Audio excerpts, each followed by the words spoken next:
ഇന്ന് നമ്മൾ മീഷോയിൽ നിന്ന് വാങ്ങിയൊരു പ്രൊഡക്റ്റാണ് കാണാൻ പോകുന്നത്. മസ്റ്റായിട്ട് എല്ലാവരുടെയും വീട്ടിൽ വേണ്ടൊരു പ്രൊഡക്റ്റാണ് കേട്ടോ. സ്റ്റിച്ചിങ് അറിയുന്നവർക്കും അറിയാത്തവർക്കും ഒരേപോലെ ഹെൽപ്പ് ആവുന്നൊരു പ്രൊഡക്റ്റാണ്. അപ്പോൾ ഈ ഒരു പ്രൊഡക്റ്റിൻ്റെ പേര് സ്നാപ്പ് ബട്ടൺ എന്നാണ്. ഇത് മീഷോയിൽ 4.1 സ്റ്റാറിൽ 265 റേറ്റിൽ നമുക്ക് അവൈലബിൾ ആണ്. ഇതിൽ ഇതുപോലെ 100 ബട്ടൺസ് ഉണ്ട്. ഇതാണ് നമ്മുടെ സ്നാപ്പ് ബട്ടൺ. അപ്പോൾ ഇത് നമുക്ക് എങ്ങനെയാണ് യൂസ് ആക്കുന്നതെന്നുള്ള ഒരു ട്രയൽ നോക്കാം. അപ്പോൾ ഈ ഒരു ബോക്സിൽ ഇതുപോലത്തെ 4 ബട്ടൺസ് ആണുള്ളത്. 2 ലോക്ക് ചെയ്ത് നിർത്തുന്ന ബട്ടൺസ് ആണ്. എനിക്കിതിൻ്റെ പേരൊന്നും പറഞ്ഞു തരാൻ അറിയില്ല. അപ്പോൾ ഞാൻ അതിന് വേണ്ടി ഒരു മെറ്റീരിയൽ എടുത്തിട്ടുണ്ട്. അതിൽ നമ്മൾ ഈ ലോക്ക് ചെയ്യുന്ന മുള്ളു പോലത്തെ ഭാഗം അടിയിൽ വെച്ച് കൊടുത്തു. അതിൻ്റെ മുകൾ ഭാഗത്തേക്ക് ഇതുപോലത്തെ റൗണ്ടിലൊരു സംഭവം നമുക്കതിൽ കിട്ടും. അത് വെച്ച് കൊടുക്കുക. അതിൻ്റെ വട്ടം കൂടുതലുള്ളത് ആ ലോക്ക് ചെയ്യുന്ന ഭാഗത്ത് വരണം. എന്നിട്ട് നമ്മുടെ ഈ സ്നാപ്പ് ബട്ടൺ ഉപയോഗിച്ചിട്ട് ഒന്ന് പ്രസ് ചെയ്ത് കൊടുത്താൽ മതി. അതവിടെ ലോക്കായിട്ട് ഇരുന്നോളും. നല്ല പെർഫെക്റ്റ് ആയിട്ട് നല്ല സിമ്പിളായിട്ട് നമുക്കത് ലോക്ക് ചെയ്യാൻ പറ്റും. കണ്ടില്ലേ?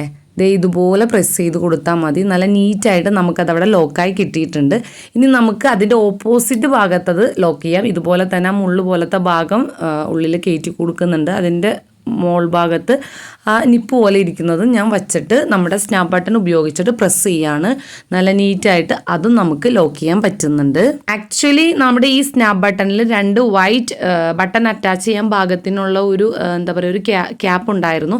പക്ഷെ അതിൽ എൻ്റെ ബട്ടൺസ് ഇരിക്കുന്നുണ്ടായിരുന്നില്ല. എന്തോ മിസ്റ്റേക്കാണ്.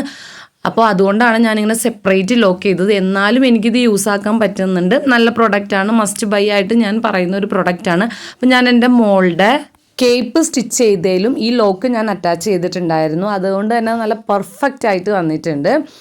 അതുപോലെ ഞാൻ സിൻഡ്രല്ലയുടെ അവളുടെ ഒരു ഗൗൺ അടിച്ചതിൽ അതിൽ ഹാൻഡ് ഗ്ലൗസ് ഉണ്ടല്ലോ, അതിലും ഈ ഒരു ബട്ടണാണ് പ്രൊവൈഡ് ചെയ്തത്. അതുകൊണ്ട് തന്നെ അത് നല്ല ഫിനിഷിംഗ് ആയി നമുക്ക് കറക്റ്റ് മെഷർമെൻറ്റിൽ അത് ചെയ്യാൻ പറ്റിയിട്ടുണ്ടായിരുന്നു. അപ്പോൾ ഈ ഒരു പ്രൊഡക്റ്റ് നല്ലൊരു പ്രൊഡക്റ്റാണ്. അതുപോലെ ഇത് നമ്മുടെ ഹെഡ് ക്രൗൺ ചെയ്തതാണ്. അതിലും ഞാൻ ഈ ഒരു ലോക്കാണ് അറ്റാച്ച് ചെയ്തത്. നല്ല പ്രൊഡക്റ്റാണ്. പ്രൊഡക്റ്റിൻ്റെ ലിങ്ക് എന്തായാലും ഞാൻ ബയോയിൽ കൊടുക്കുന്നുണ്ട്. വേണ്ടവർ ചെക്ക് ചെയ്യുക. ഇതുപോലത്തെ വേറെയും വീഡിയോസായിട്ട് വീണ്ടും കാണാം ഗൈസ്. ബൈ.